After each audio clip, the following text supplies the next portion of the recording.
Jóvenes, buenas noches. Buenas noches, licenciado. Buenas noches, licenciado. Buenas noches. Muy bien.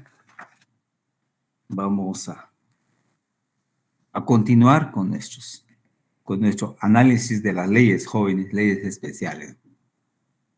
Hace un rato, hace como una hora, y las disculpas del caso, y la hoja de trabajo o guía de lectura que es necesario para poder compenetrarnos, ¿no?, en el resultado de nuestra lectura que hacemos de las leyes, que en este caso es la ley de clases pasivas civiles del Estado, y parece ser que no les había enviado, pero hace una hora más o menos yo les envié la hoja.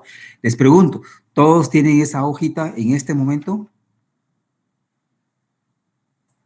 Sí, licenciado. Sí, licenciado. Muy amables. Muchas gracias, pues. Bueno, como se dan cuenta, y hay planteamiento, bueno, instrucción de leer la ley. Después de haber leído, respondan con claridad los planteamientos y para cada respuesta indiquen su fundamentación, su fundamento legal. Perfecto. De ahí vienen las preguntitas sobre el objeto de la ley, etcétera. Y estas preguntitas o planteamientos se consideran importantes, señores, para encontrar finalmente primero la razón de ser cada ley, quiénes son los sujetos sometidos al imperio de esta ley, y luego la ubicación de los medios de impugnación, ¿verdad? Que para lograr que los derechos de petición estén ajustados conforme al derecho de petición y la ley. Constitución Política de la República, Ley de Clases Pasivas Civiles del Estado, ¿a qué va? Y la Ley de lo Contencioso Administrativo, y bueno, y otras leyes que vamos a ir mencionando que es necesario. Ahora, para entrar de lleno a esta ley, les pido, por favor, la ley a la mano. Sí, Tiffany. Licenciado, buenas noches. Disculpe, tenía una duda respecto a la clase anterior, en donde usted habló sobre la ley del servicio civil. Ajá. Pero, ¿en qué caso, digamos, se podía presentar si el despido o destitución frente a un tribunal de trabajo? Y si no le resolvían favorablemente. Entonces, la pregunta es, ¿y en los demás asuntos, pues, qué se hacía? Ya no resolvió esa pregunta. Perfecto, Tiffany. Qué bueno, ¿verdad? Ahora soy yo el que voy a buscar mi ley de servicio civil. Vean, pues, esa parte de la pregunta que hace Tiffany se refiere o está establecido en el artículo 19, ¿verdad? ¿Se recuerdan? Inciso sexto, donde están establecidas las materias objeto de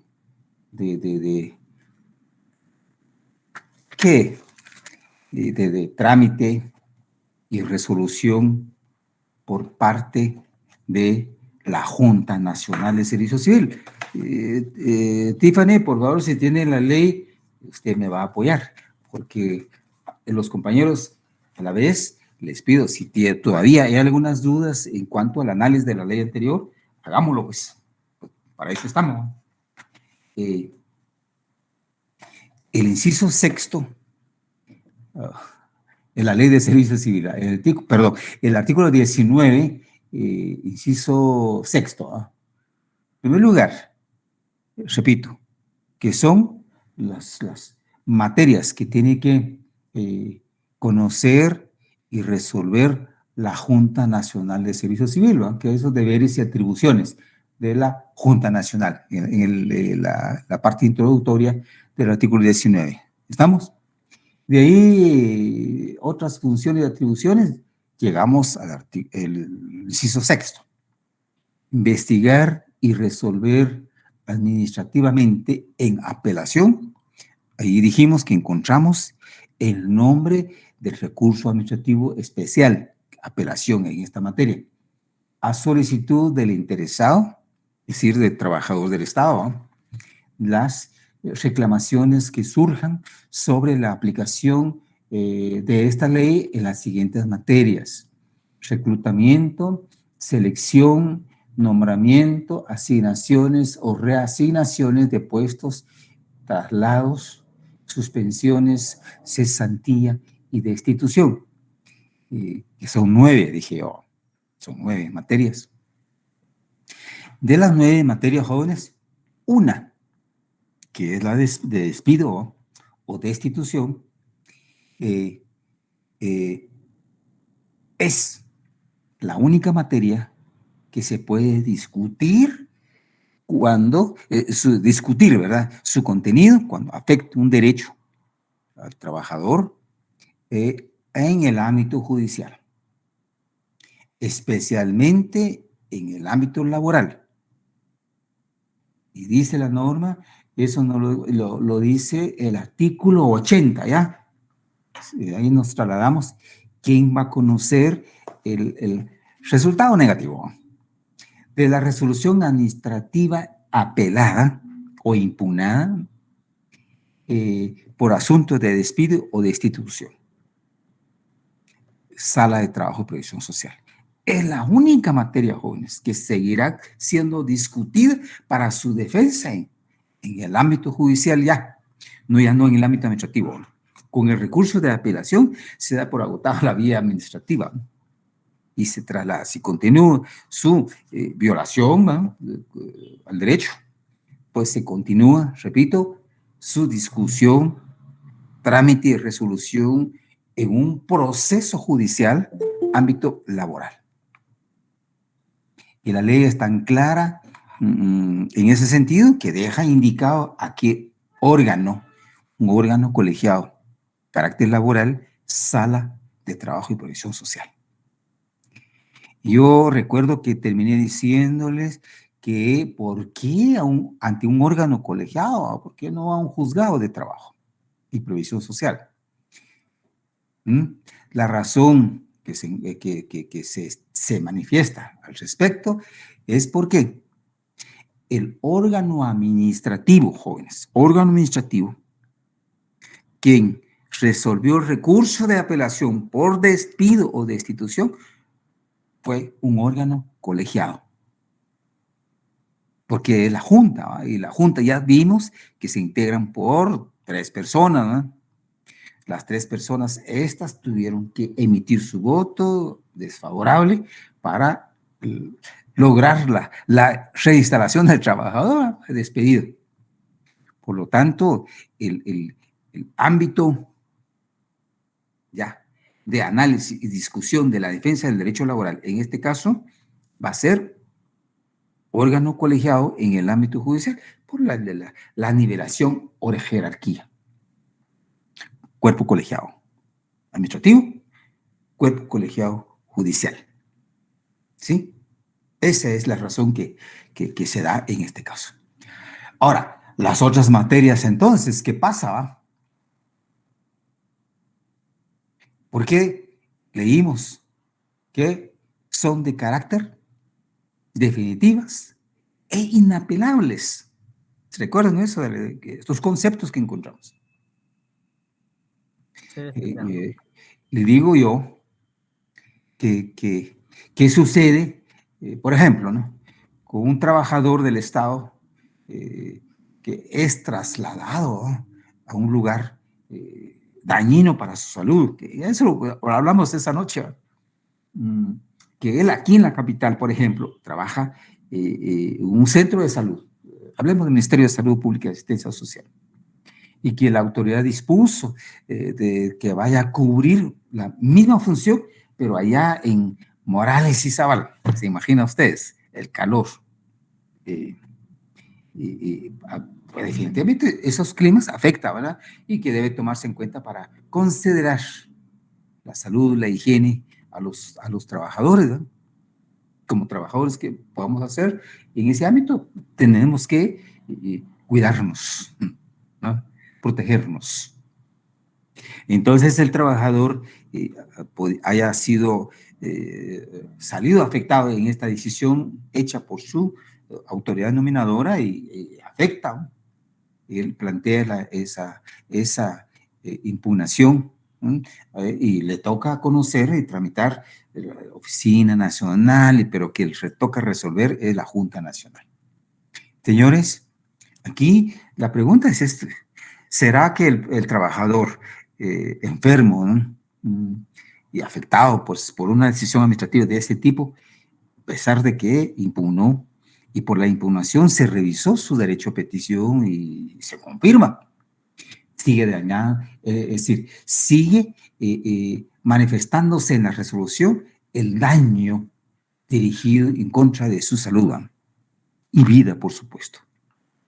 Entonces, la gran pregunta, ¿verdad? Y cómo se podrá defender. Ustedes, si fueran trabajadores en este sentido, o como bien como abogados, directores de un asunto de este tipo o naturaleza, pues definitivamente tendrán que actuar para defender la salud y vida de este trabajador. Entonces yo dije, y mantengo, ¿no? Como abogado, director de un asunto, o como trabajador en ese sentido, pues pueden recurrir a una autoridad para defender el derecho. ¿Y qué autoridad? Judicial. En un juzgado de trabajo. O cabe la posibilidad de un amparo. Pero aquí no en materia exactamente administrativa, sino que del ámbito, cualquier ámbito. Artículo 10, ¿verdad? Se recuerda de la ley de amparo. Podrá pues recurrir hasta en amparo para defender la vida, la salud de este trabajador. Eso recomiendo yo, una postura como trabajador del Estado o como abogado, director de un asunto de este tipo. Entonces, Tiffany fue quien hizo la pregunta. Sí, licenciado. Entonces, no sé si está bien ahí, y para todos ustedes, si tenían la misma duda. ¿Qué puede ser el trabajador? No puede quedarse. Francamente, no puede quedarse con los brazos cruzados. Sí, está bien. Este traslado me va a afectar. Pues tengo necesidad de trabajo, qué sé yo, y posiblemente va a fallecer, pues, el trabajador. Ese es en el caso de un traslado, pero en el caso de otro asunto ahí que dice este inciso, tomemos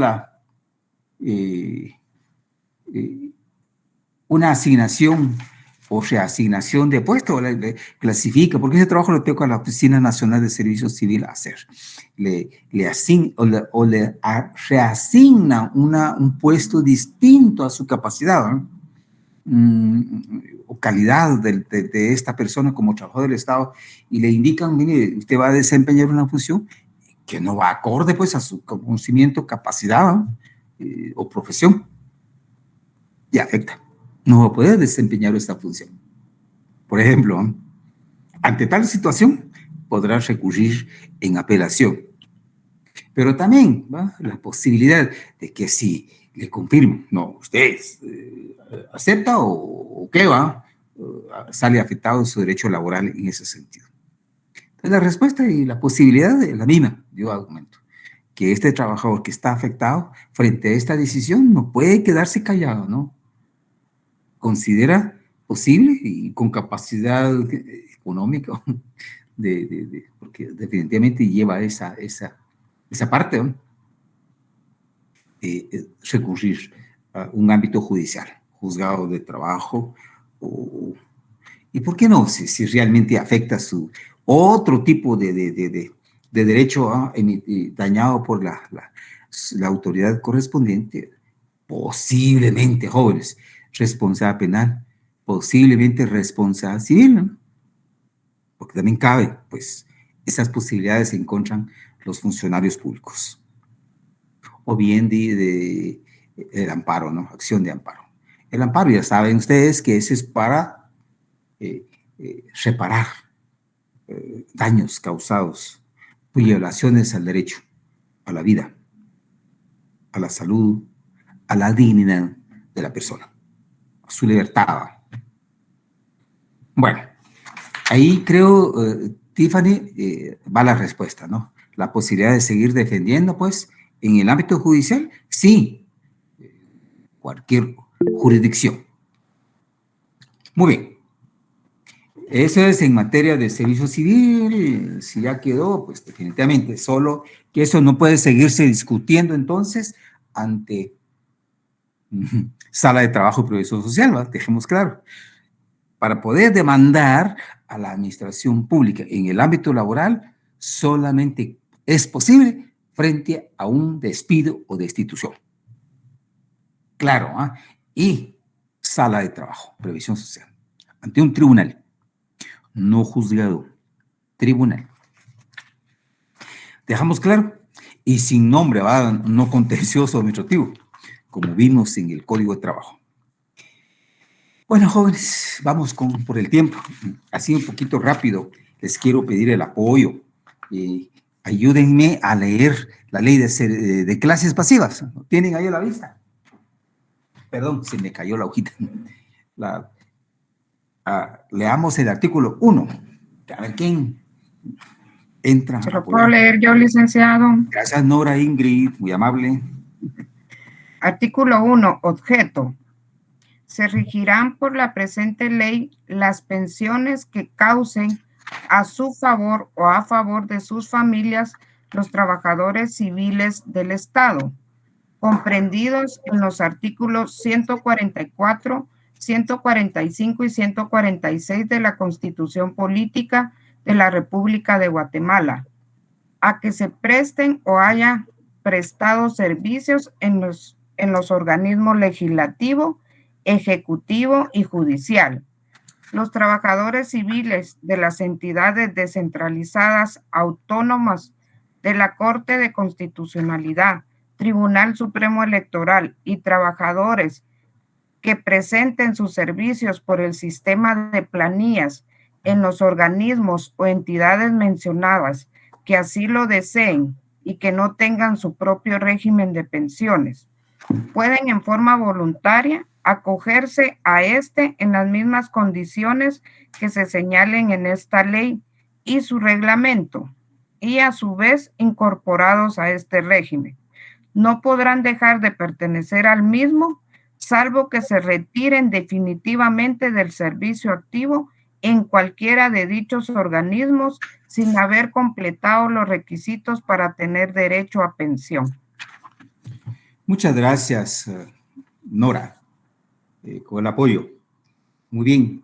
Con esta lectura nos damos cuenta, pues, hacia qué sectores va dirigida la aplicación de las normas de esta ley. A los trabajadores del Estado. ¿Sí? Eso dijimos en su momento, a los trabajadores del Estado. ¿Por qué digo Estado, jóvenes? Porque no solo cubre la posibilidad de gozar de alguna pensión, siempre y cuando haya contribuido el régimen, ¿verdad? Como trabajador activo. Trabajadores, además del organismo ejecutivo, todos los ministerios de Estado, organismo ejecutivo, sino que también los trabajadores de los otros dos organismos, judicial, legislativo, y además los trabajadores del Tribunal Superior Electoral, Tribunal Superior Electoral, Corte de Constitucionalidad y de las entidades descentralizadas, entidades administrativas descentralizadas. Estas últimas sí no cuentan con su régimen especial. Por eso digo trabajadores de Estado. Además de la administración pública central, están descentralizadas, y los otros organismos de Estado e instituciones establecidas en esta norma. Muy bien. 2. Quiero pedirles el favor, cuando Nora leyó este artículo, mencionó ciertos artículos de la Constitución Política. Observación y recomendación, por favor, así atentos, ¿verdad? Estos 4 o 3 artículos que menciona este artículo 1 de esta ley ya no son los mismos. Estos artículos se refieren a la Constitución de 1965. Y la norma vigente o las normas vigentes hoy, por favor, si tachan estos 3 artículos, pero luego coloquen el artículo 107, que se refiere a trabajadores del Estado hoy, establecido en la Constitución vigente de 1985, 108, régimen de los trabajadores del Estado, por favor, 109, trabajadores por planillas, y 110, ¿verdad? Un beneficio de los trabajadores, la indemnización, 111 de las entidades descentralizadas. Ahí. Fundamentalmente, artículos 107, 108, 109 y 111 de la actual Constitución Política de la República de Guatemala. Por favor, joven. La razón es que esta ley fue emitida mucho antes que la ley, que la Constitución Política. Muy bien. Ese se refiere entonces el artículo 1 de las entidades descentralizadas, si no cuentan, repito esto porque es fundamental, si no cuentan con su régimen. En el caso de la Universidad de San Carlos, ¿verdad?, que es autónoma, cuenta con su propio régimen de clases pasivas. Las municipalidades tienen su propio régimen y otras. En el caso de que entidades descentralizadas, de que no contaren con su régimen especial, pues se acogen al espíritu de esta norma y a esta ley, y siempre y cuando lo hayan solicitado.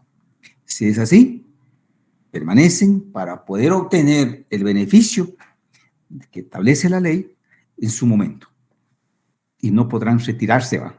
Si se han acogido al régimen establecido en esta ley, ya no podrán manifestarme, ya no me parece, ya no quiero que me descuenten, porque esa es la razón, que gozar de ese beneficio, de un pago que le va a hacer el Estado,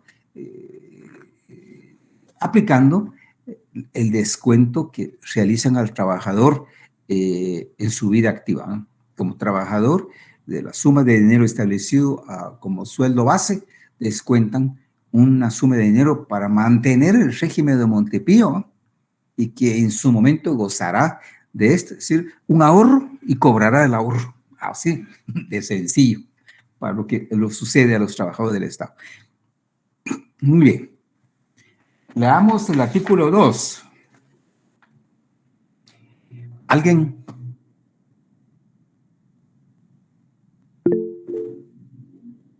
Tiffany, muchas gracias. Artículo 2. Trabajador civil del Estado. Para los efectos de esta ley, la denominación de trabajador civil del Estado comprende a todo funcionario o empleado que labore en los organismos legislativo, ejecutivo y judicial, Corte de Constitucionalidad, Tribunal Supremo Electoral o en las entidades descentralizadas o autónomas del Estado, en virtud de elección, nombramiento, contrato planilla o cualquier otro vínculo legal por medio del cual se obliga a prestar sus servicios a cambio de un salario previamente establecido, que sea pagado con cargo a las asignaciones del presupuesto general de ingresos y egresos del Estado o de los presupuestos propios de los organismos y entidades antes mencionadas, y se encuentre contribuyendo al financiamiento del régimen de clases pasivas civiles del Estado, no perdiéndose la calidad de trabajador civil del Estado por suspensiones o licencias concedidas de conformidad con la ley. Se excluyen a los protegidos en el orden militar por las leyes correspondientes. Muy bien. Gracias, Tiffany. Para todos, pues, recalcamos la denominación del trabajador del Estado. Repetimos nuevamente, Estado. Todas las instituciones que integran el Estado, los 3 organismos, y las entidades descentralizadas administrativas, y las otras entidades o instituciones, Corte, Constitucionalidad, Tribunal Supremo Electoral, y las otras entidades descentralizadas que no cuentan con su régimen. El segundo párrafo de este artículo, si lo pueden subrayar, se excluyen a los protegidos en el orden militar por las leyes correspondientes. Es decir, esta ley no cubre el pago de pensiones dirigidos a los militares, miembros del ejército. Ministerio de Finanzas, de la Defensa Pública, Defensa Nacional, cuenta con su propia ley, su propio régimen, son especiales. Nada que ver. O sea, ni un militar podrá llegar a su oficina a solicitar sus servicios profesionales en el futuro. Subrayadito ahí. Luego, jóvenes, recalcamos acá la calidad de servidor público. ¿Quiénes? ¿Dónde? Muy bien. El artículo 3, por favor.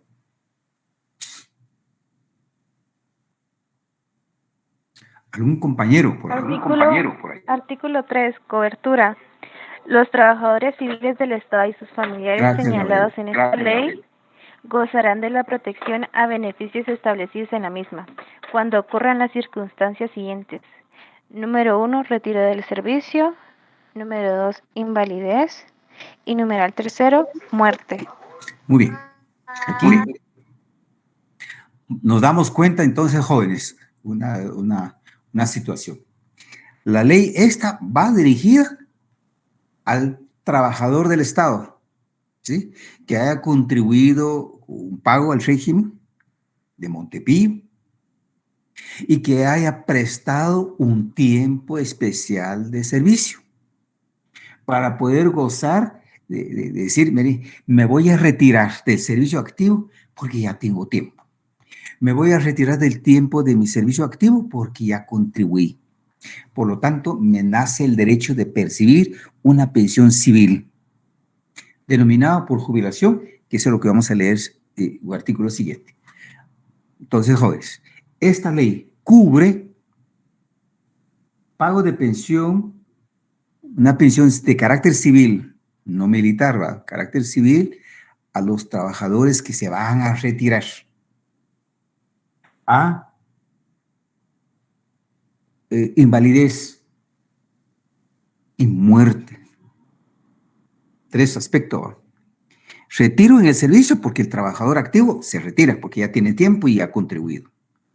Por invalidez, porque el trabajador en el ejercicio de su función, ¿va? En el tiempo de trabajo, sufre algún percance, algún accidente, qué sé yo, que lo deja imposibilitado de seguir trabajando. Podrá gozar de un beneficio. Muerte, en el caso de que el trabajador fallezca, trabajador, digo, no jubilado, el trabajador fallezca y deja hijos y pareja,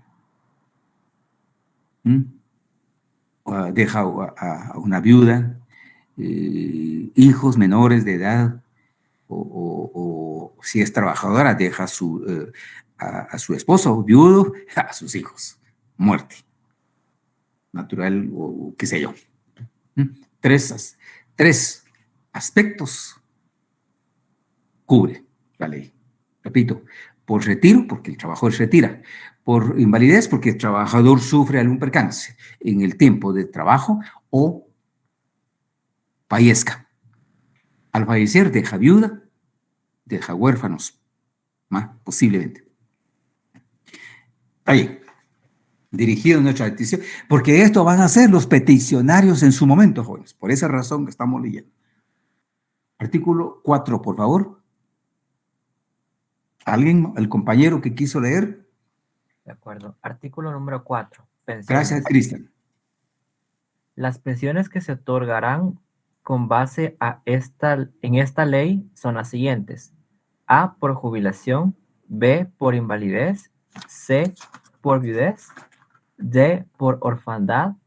E, a favor de padres. F, a favor de hermanos, nietos o sobrinos menores o incapaces que a la fecha del fallecimiento del causante estuvieran bajo su tutela, declarada de conformidad a la ley, salvo terceros con mejor derecho. En caso de los incisos E y F de este artículo, recibirán el beneficio en ese orden siempre que no exista unido de hecho legalmente, cónyuge, superstite o hijos menores o incapaces. Muy bien. Este artículo prácticamente lo que hace, nos descifra el artículo 3, ¿no? Los tres aspectos o conceptos, dije yo. Retiro. El que se retira del servicio logra obtener la pensión civil por jubilación. El que sufra un accidente, la invalidez de por vida, obtendrá el beneficio de una pensión civil por invalidez. Por muerte, o van a obtener beneficio de una pensión civil llamado por viudez, porque se dejó pareja, ¿va? Y casados, pues, necesariamente acá. Y si dejó hijos menores de edad, también pensión civil por orfandad.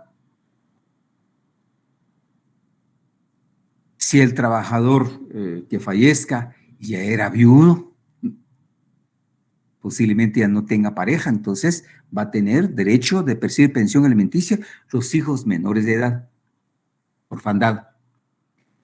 A favor de padres, cuando el trabajador fallezca sin dejar familia, viuda o hijo, ¿no? Soltero, por ejemplo. Entonces el beneficio lograrán los padres. Los peticionarios van a ser los padres en su momento. Y a favor de hermanos, nietos o sobrinos menores incapaces, es decir, el trabajador que fallezca, muerte, dice el artículo 3, ¿no? Fallezca, muere el trabajador, pero que deja hermanos menores de edad, por ejemplo, bajo su tutela, cuidado, ¿no? O sobrinos, ¿no? Debidamente justificado, es decir, legalizado, sobrinos menores, ¿no? O incapaces, puede ser hermanos incapaces, puede ser nietos incapaces, pueden ser sobrinos menores, sobrinos incapaces. Los incapaces son los que hayan sido declarados, ¿verdad? Por un juez debidamente legalizado también.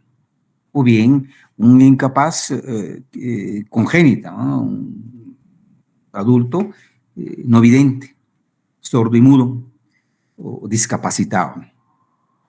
Debidamente legalizado la situación para poder obtener un beneficio, ¿no? Pago de una pensión a favor de hermanos menores de edad o incapaces, nietos menores de edad o incapaces, sobrinos menores de edad o incapaces, a la fecha del fallecimiento del trabajador. Nora Ingrid, dígame Licenciado, en este caso, por ejemplo, la persona los tiene que tener inscritos a este tipo de personas. Definitivamente, por eso que decimos debidamente legalizado, declarado por un juez, ¿sí? La discapacidad, un mayor de edad, piense, un mayor de edad, pero descontrolado emocionalmente. Aquellos declarados en estado de interdicción tendrá que ser por un juez, ¿no? Civil. O congénita, decía, sordo, no vidente, discapacitado, tiene que estar demostrado, ahí sí que médicamente y legalmente, pues, ahí sí justificar con los documentos, con las pruebas documentales, ¿no? Que justifiquen esta situación.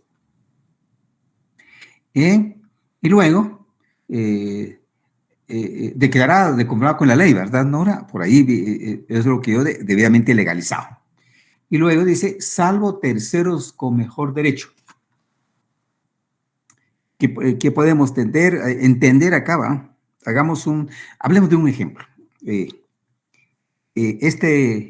Salvo a tercero mejor derecho, en el caso de que el trabajador fallezca soltero. Soltero. Pero que tiene sus hermanos menores bajo su cuidado, o algún discapacitado. Pero aparezcan hijos de este trabajador soltero, padre soltero, falleció siendo padre soltero, o madre soltera, siempre y cuando legalizado, ¿no? Es decir, estos hijos menores reconocidos como hijos del trabajador son los que tienen un derecho preferente acá. ¿Sí?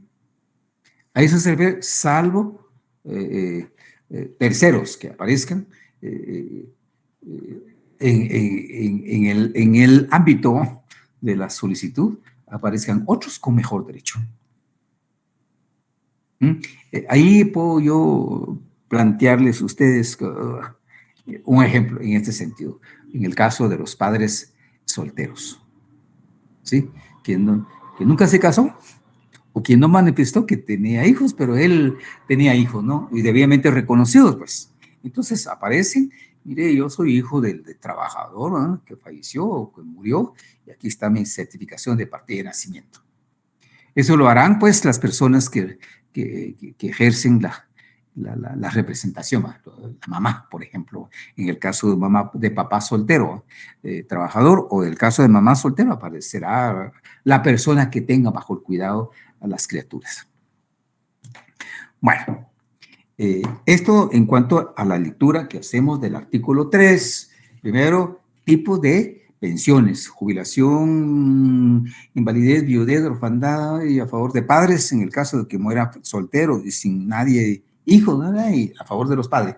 Y luego el trabajador que fallece, pero tiene bajo su cuidado menores de edad o mayores, pero discapacitados, debidamente demostrados.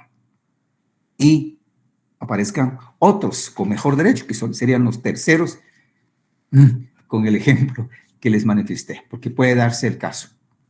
Bueno, señores, acá el tipo. Ahora vamos, por favor, rápido, tal vez un poco rápido por el tiempo, ustedes. Artículo 4, perdón, el artículo, aquí sí, los traslados al artículo 30. Vamos al artículo 30. ¿Alguien que me ayude con la lectura?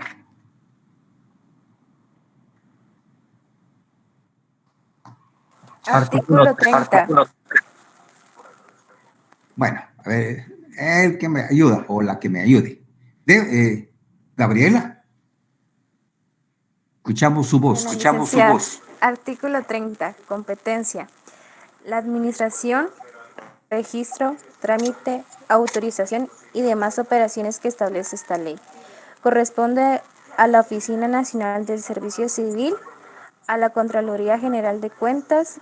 Le compete fiscalizar la liquidación de las pensiones exclusivamente en cuanto a las operaciones y cálculo matemático. La contabilidad y pago de las pensiones corresponde al Ministerio de Finanzas Públicas. Muchas gracias, Gabriela.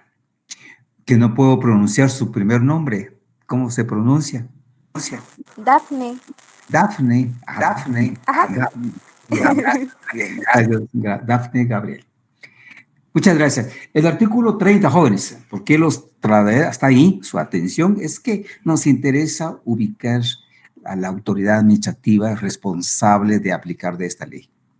Es decir, la autoridad administrativa ante quien se presenta la petición, ¿ya? Ante quien se desarrolla el procedimiento administrativo de petición, entonces, ¿no? A tramitar pensión civil por jubilación, viudez, invalidez, viudez y orfandad, y otros casos. Ahí se plantea la solicitud. Por eso nos interesa. Es la Oficina Nacional de Servicio Civil responsable, pues, de tramitar y resolver su petición. Es la oficina que va a generar la resolución administrativa que corresponde acá. Muy bien. Interviene la Contraloría General de Cuentas. Muy bien. ¿Por qué? ¿Por qué? Porque es la suma de dinero que se está analizando, ¿no? Y tramitando. Y es el que se va a otorgar finalmente. Muy bien. Y finanzas públicas, porque es la entidad que va a pagar, pues, mensualmente una pensión a través de la Tesorería Nacional. Por eso es que se menciona y nos interesa ubicar los órganos administrativos. Primero, Oficina Nacional de Servicio Civil, que se le puede denominar con sus siglas, ONSEC. Ahí se plantea, se presenta la petición. ¿Para qué? Desarrolle el procedimiento administrativo de trámite y que resuelva, ¿no? En un término especial. Y dentro del procedimiento administrativo va a intervenir la Contraloría General de Cuentas, porque es la que va a controlar y fiscalizar la liquidación que se va a hacer, el cálculo matemático, ¿no? Y finanzas públicas, porque es el que va a pagar durante un tiempo. Muy bien. Hay un artículo 31, solo les menciono, y si está ahí la ley en la mano, subrayenlo, porque se refiere al trámite de la petición. Cabalmente de lo que estábamos hablando del procedimiento administrativo. Cómo se presenta, cómo se desarrolla ese procedimiento, qué pasos hay que llevar, qué actividades debe realizar. Eso es lo que está establecido en el artículo 31, pero es bastante por el tiempo, ¿no? Ahora, trasladémonos, por favor, su lectura en el artículo 43. Otro compañero o compañerita más que nos ayude.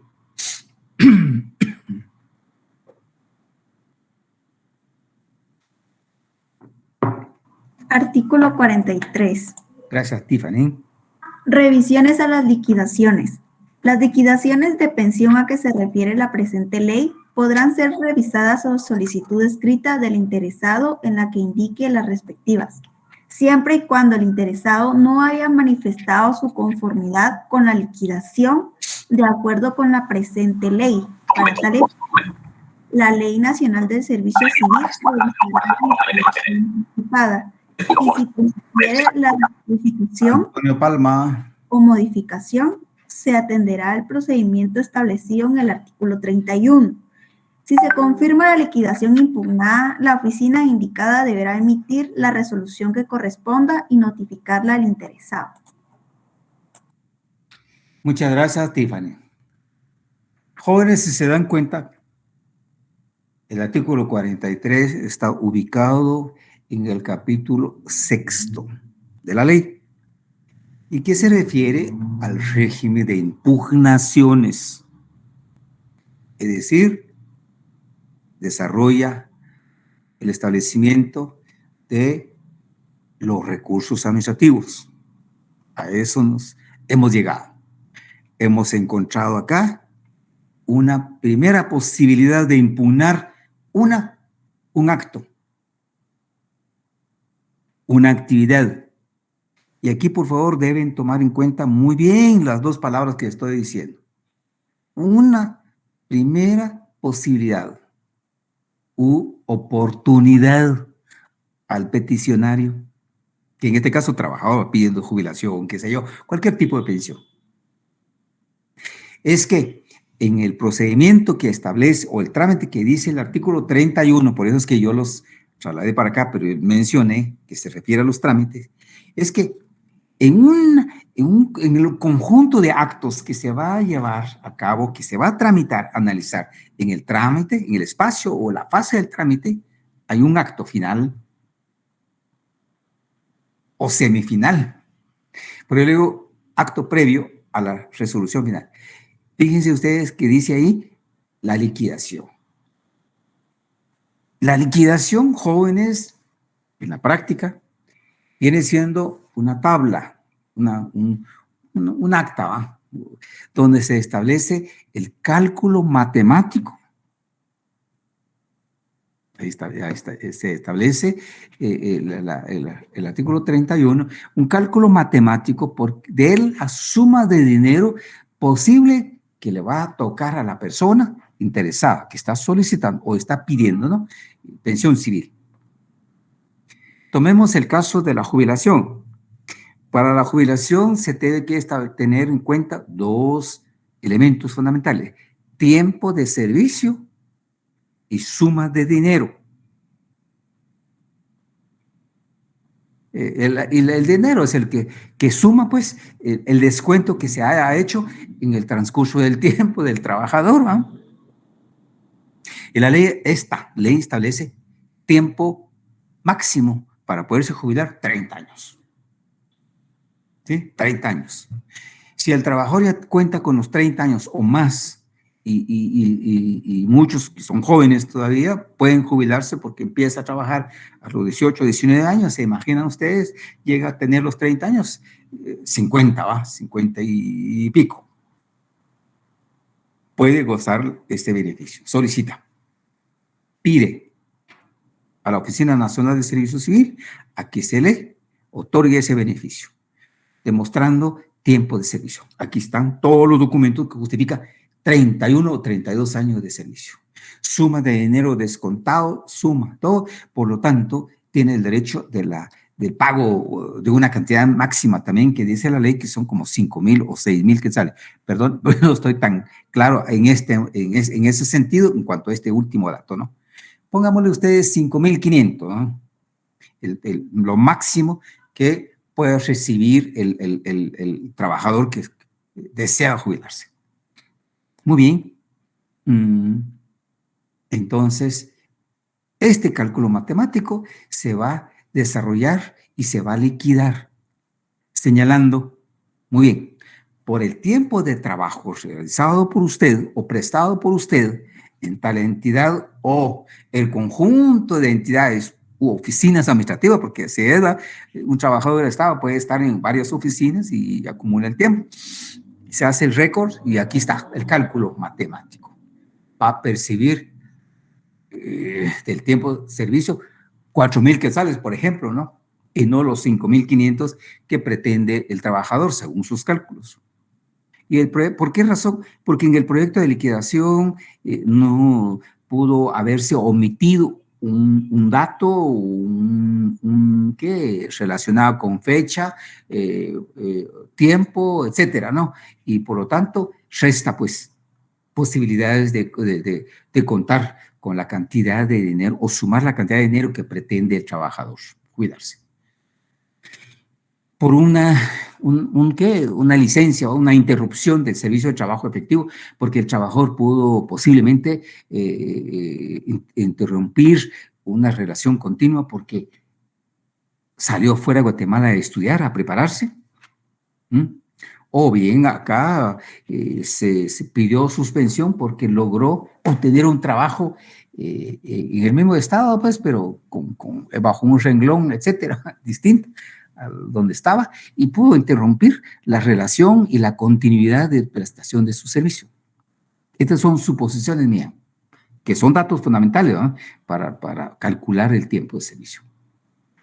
Y puede ser de que eso no se tomó en cuenta, etcétera, y el trabajador como interesado tiene toda esa información, ese movimiento, ¿no?, debidamente justificado. Aquí está la autorización de mi licencia porque fue a estudiar fuera de Guatemala, ¿no? O estudié en Guatemala, o cualquier razón, pero yo suspendí mi relación de trabajo, pero por esto, ¿no? Y que no se tomó en cuenta. Entonces, jóvenes, puede darse, ¿no?, o cualquier otra razón o dato, ¿no?, puede dar la posibilidad de que la liquidación esta arroje una cantidad no acorde a lo señalado o pretendido por el trabajador. Ese, por eso decía yo, un acto o una diligencia previa a la resolución final. Pero con esta lectura que hicimos en el artículo 43, frente a ese proyecto de liquidación, donde se consigna suma de dinero, le notifican al trabajador. Y las notificaciones administrativas en materia de clases pasivas tienen que ser personales o por correo certificado. Y eso lo dice la ley. Por favor, deben leer la ley ustedes por su parte en ese sentido.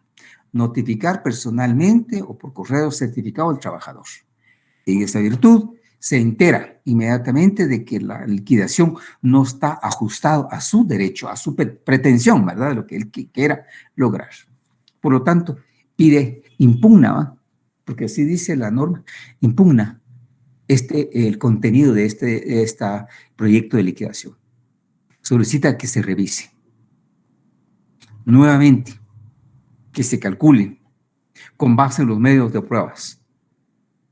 Y el órgano administrativo acá, que es la Oficina Nacional de Servicio Civil, que ya leímos, tendrá que desarrollar el procedimiento, el trámite, rápido. Digo rápido. Digo inmediato. Sencillo. Sin mayores formalismo, ese trámite. Entrará a revisar ese proyecto de liquidación. Con base en los medios de prueba, digo nuevamente. Y luego, dar intervención a la Contraloría General de Cuentas.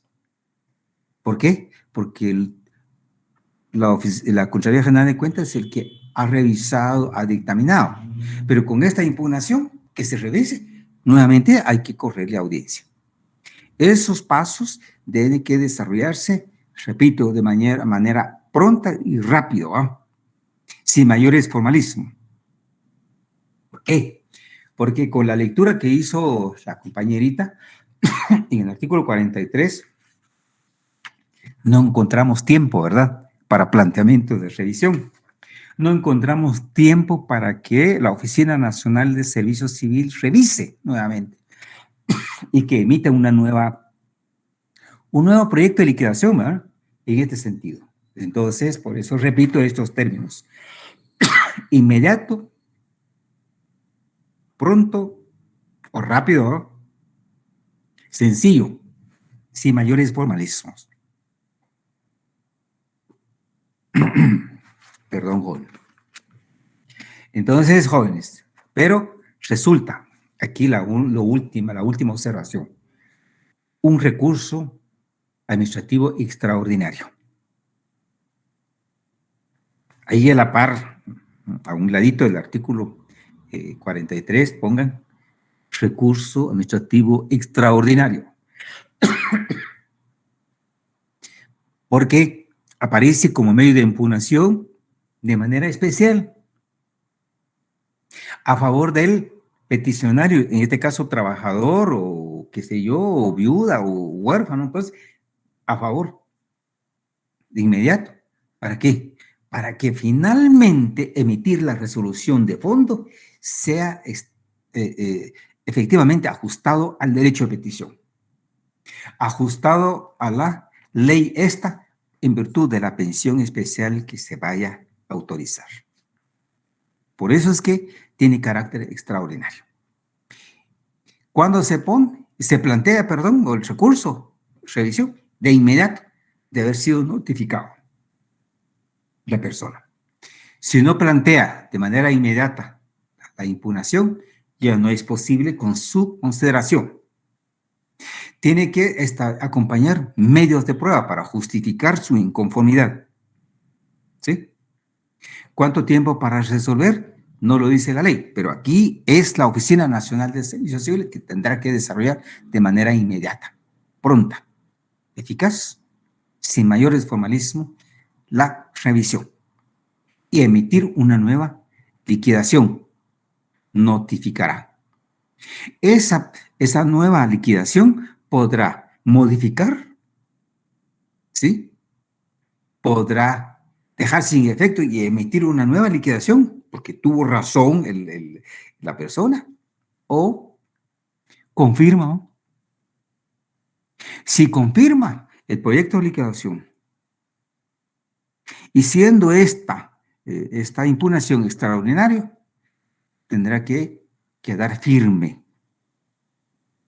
Y esa firmeza del resultado del proyecto, de la revisión como recurso, señores, es el mismo resultado, entonces tendrá que ser tomado para la emisión de la resolución final, resolución de fondo. Se autoriza el otorgamiento de la pensión civil por jubilación en la cantidad de 4,000 que mencioné hace poco como ejemplo, y no en los 5,000 que pretendía el trabajador. Surge la duda inmediatamente, ¿verdad? ¿Qué va a hacer el trabajador? Pues ese es el contenido de la resolución final que declara el otorgamiento de mi derecho, petición por una pensión civil. Señores, va a persistir la inconformidad, ¿no? De todas maneras, pues. ¿Por qué? Porque va a contener el mismo contenido. Frente a esa resolución es el que cabe la posibilidad del otro recurso, pero ordinario, establecido en el artículo 44. Solo demos la lectura y terminamos ahí y lo vamos a discutir, por favor. Por parte de ustedes me plantean para el martes como duda. Ayúdeme con la lectura. Con gusto, licenciado. Es una pregunta. El artículo 43, ¿qué nombre tendría el recurso extraordinario? El de revisión. Revisión, Cristian Eduardo. Ah, ok. El recurso de revisión, porque ahí lo establece. De acuerdo, gracias. Le leo el artículo 44. Por favor, muchas gracias. Impugnaciones de resoluciones. Contra las resoluciones que en materia de pensiones se dicten por la Oficina Nacional de Servicio Civil, podrá interponerse en el término de 3 días contados a partir de la fecha de notificación, recurso de reposición, el que deberá resolverse en el término de 30 días. Contra lo resuelto en el caso anterior, cabrá el recurso contencioso administrativo de conformidad con la ley de la materia. Perfecto. Dos observaciones y recomendaciones a la vez. Aquí a un ladito, en una llave por ahí, pongan ustedes ahí, por favor. También ley de lo contencioso administrativo. Eso es en cuanto al trámite. Establecido, creo, en la ley de lo contencioso administrativo, del artículo 12, parece, ¿va? ¿Se recuerdan esa lectura que hicimos en su momento? Trámite. Para tramitar un recurso, en este caso de reposición, con el mismo nombre que dice la ley esa, darle trámite o audiencia a 3 grupos o sectores: al interesado, asesoría jurídica y PGN, ¿verdad? ¿Se recuerdan eso? Allá. Aquí también debe hacer lo mismo. Y, jóvenes, audiencia a la Contraloría General de Cuentas, por la misma razón, ¿eh? Que es recurso económico para financiar por un tiempo, ¿cuánto? A ver, pensión civil por jubilación. Por eso es que se debe darle, para tramitar el recurso de reposición, audiencias de los sectores que establece el artículo 12 de la Ley de lo Contencioso Administrativo y la Contraloría General de Cuentas en virtud de la materia, ¿no? Que es pensión civil, suma de dinero. Por último, puede haber silencio administrativo. ¿Por qué? Porque el trámite para el recurso no hay tiempo, ¿verdad?, establecido en esta ley, pero deben tramitar el recurso. ¿Y dónde obtenemos ese tiempo para tramitar recursos? También en la ley de lo contencioso administrativo, el artículo 1, cuando dijimos en su momento, la autoridad debe emitir una resolución señalando la diligencia, posiblemente. Pero acá, en la ley contencioso administrativo, para tramitar un recurso, operativamente está señalado el trámite, ¿va? Que son las audiencias que dijimos. 5 días, 5 días, 5 días, ¿no? Y posiblemente 5 días a la Contraloría General de Cuentas. A partir de haber sido evacuado las audiencias y la realización del último acto, va a manifestar que el expediente va a estar en estado de resolver.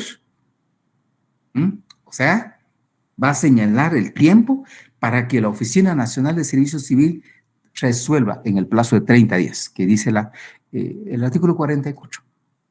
Hasta ahí. Se dan cuenta que tenemos que hacer el análisis, pero también con el apoyo de otras leyes que ayudan a complementar el debido proceso. Y contra la resolución desfavorable del recurso de reposición, porque tomando el mismo ejemplo, que el proyecto de liquidación no prosperó y que mantuvo la cantidad de dinero que le van a dar al trabajador, él no acepta. Eso fue lo que se manifestó en el proyecto final, es decir, la resolución final, impugna a través del recurso de reposición. Si el resultado del recurso de reposición por la Oficina Nacional de Servicio Civil confirma, es decir, se mantiene el pago de la suma de 4,000 quetzales, el trabajador afectado podrá recurrir a la vía judicial a través del proceso de lo contencioso administrativo.